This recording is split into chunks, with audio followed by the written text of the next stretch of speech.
Next, we have the issue of what is happening in Glasgow right now.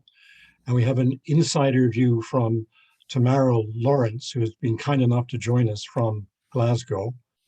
Tamara is a PhD candidate at the Balsillie School of International Affairs. She's a member of the Canadian Voice of Women for Peace. And last but far from least, she is a highly effective activist on peace and climate issues. So Tamara, what has been going on in Glasgow? Hi, everyone. Can you hear me if I speak this loud? I'm staying with the host family and it's very late here, so I just don't want to speak too loudly. Is this okay This is for fine. everyone? Great. So good evening, everyone. It's so nice to be with you. And I really appreciated the presentations from the other panelists, Danny, David, Gail. That just set me up so well. And I'm so happy to be able to share some of my experience with you at COP in Glasgow and with the civil society movement.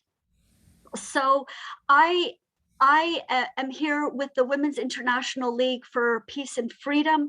I'm also involved with the Women Gender Constituency, which is part of the UN Framework Convention on Climate Change. I am also involved in an international working group on arms, militarism, and climate justice.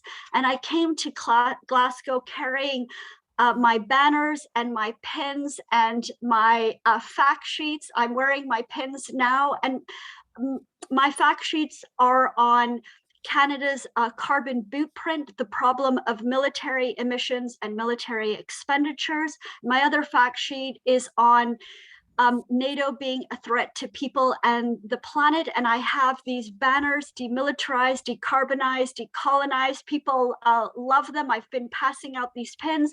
And then the other pin that I have is NATO is a climate criminal. On Wednesday at COP, the NATO Secretary General Jens Stoltenberg came to speak.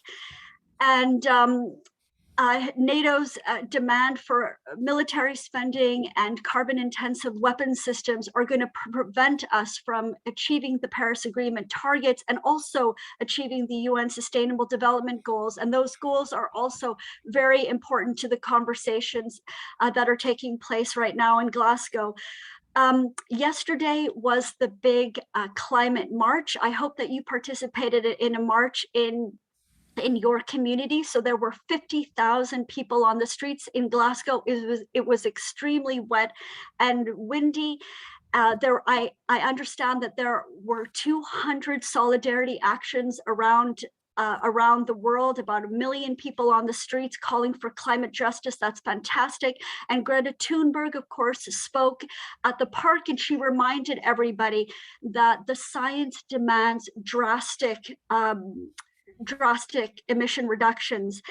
And today, the People's Summit has started. This is a 3-day event. There are in-person, of course, here in Glasgow, panels and film screenings that are taking place at different venues around the city. Many of these events are also virtual, so that you can tune into these really great events from where you are. And I'll put a link in the chat for the People's Summit, and I encourage you to be involved in that. This morning, I attended a fantastic event with on Indigenous women and their leadership in protecting forests. There's also been fantastic stories of climate justice from the developing countries. One of the most important panels that I attended today as well is with Friends of the Earth and the Tyndall Institute. Some of you might be aware of the work of Dr. Kevin Anderson, who's at the Tyndall Institute. He's a professor of environment and of energy and climate change. And he the focus of this particular panel was on false solutions, and the false solutions being net zero, offsets, carbon capture and storage, blue hydrogen, and something called We have to be very critical and look carefully at nature-based solutions that are being peddled by governments and by industry. I don't have time to talk about these false solutions, but I just encourage you to think very critically about these false solutions, especially net zero. And I've been in the blue zone, I've been in the green zone, and I was extremely discouraged to experience them being very highly securitized spaces, lots of police on horses, lots of fences, roads blocked off.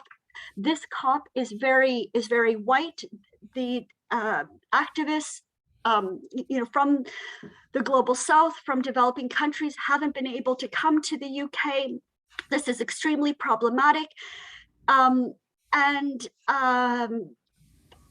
Another observation is that I see now so clearly how peace and the problem of militarism and the problem of military emissions and expenditures are just absolutely absent. They're absent from the UN Framework Convention on Climate Change, from COP, from the IPCC, and this is this is a huge problem.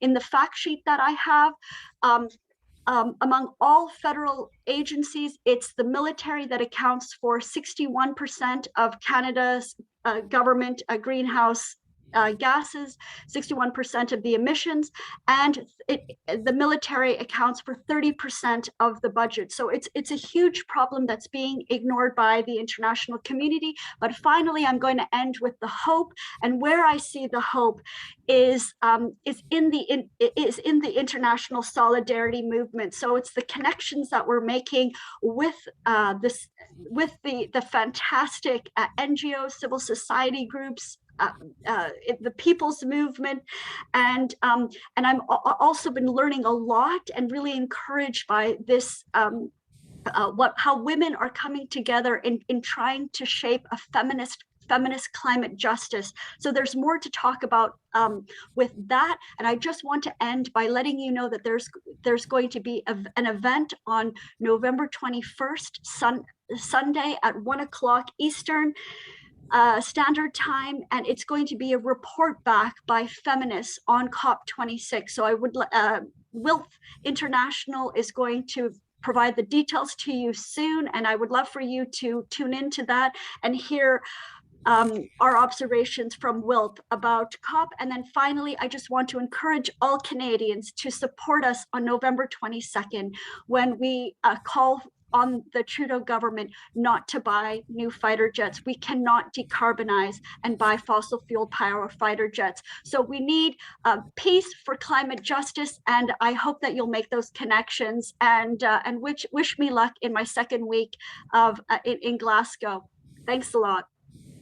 Thank you, Tamara, so much for taking time at the end of a very long day to join us, and for your very inspiring comments. And look forward to seeing you when you return.